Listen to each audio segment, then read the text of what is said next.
এই হচ্ছে আমার গ্রুপের সদস্য।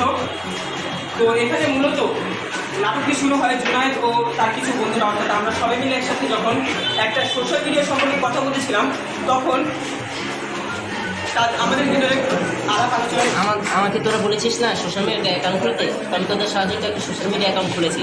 কিন্তু প্রথম আমার ছবিগুলোতে ভিডিওগুলোতে ভালো ভালো কমেন্ট আসতো, লাইক আসতো। এখন অনেকজন আমাকে বাজে বাজে কমেন্ট করছে, বাজে বাজে ইঙ্গিত দিয়ে করছে। এখন কী করা যাবে বলতো?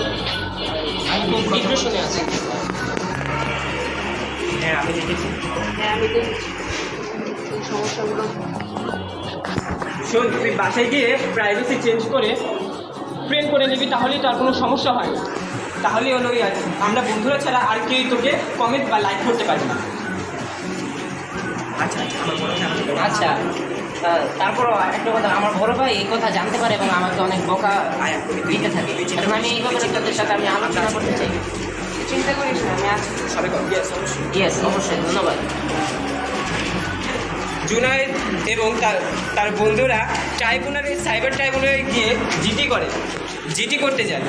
তো জিটি করার সময় সে তাকে জিটির যে মেন, সে বলে যে পরবর্তীতে সাইবার ট্রাইব্যুনাল থেকে সঠিকভাবে এবং কীভাবে সোশ্যাল মিডিয়া চালাতে হয় সেই সম্পর্কে জানানো হয় এবং সবাইকে সাবধান করা হয়।